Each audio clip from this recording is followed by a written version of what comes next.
ГСП онлайн. Городские новости сейчас.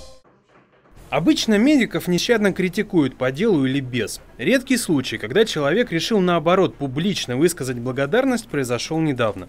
Ухтинец Ярослав Денис попал в местный глазной центр на операцию.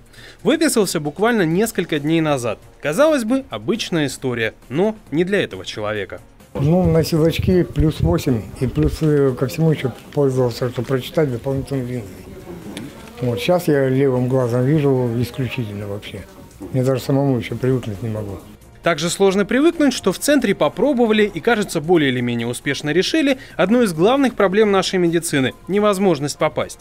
В августе здесь пополнился штат, и теперь глазной республиканский центр – это чуть более 80 человек, из которых 13 врачей.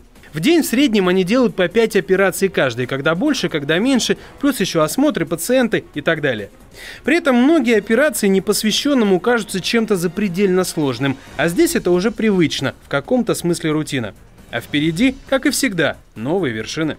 Есть такая сложная тема, как витреальная хирургия, на которую мы сейчас только начинаем работать, проучили докторов, приобрели оборудование, то есть это более такая высшая форма хирургии для глаз, это в перспективе. На сегодняшний день то, что идет уже на большом достаточно потоке, большим количеством пациентов, это замена хрусталика, то есть лечение катаракты и операция по глаукоме. Как раз одну из таких операций делали Ярославу. Сама процедура заняла примерно полчаса. Результаты видны, как говорится, невооруженным, то есть без очков, глазом.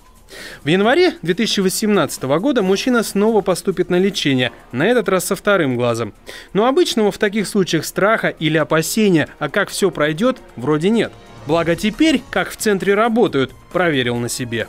За то, что вернули мне зрение, за то, что я стал лучше видеть намного, за их добросовестное отношение к труду, за качество обслуживания. После операции ко мне врач несколько раз подходила, осматривала Елена Владимировна. Вроде сделала операцию и, как говорится, иди домой. Так она нет, она в течение дня после операции приходила, смотрела. К слову сказать, в Ухтинском глазном центре полностью отремонтировали поликлинику, операционный и не только. Стационар на 3-м этаже также обновился, а в процессе идентичное отделение на 4-м. Так что вполне может быть, что к моменту, когда Ярослав Денис снова попадет сюда, то республиканский глазной центр в Ухте встретит его уже в новом виде.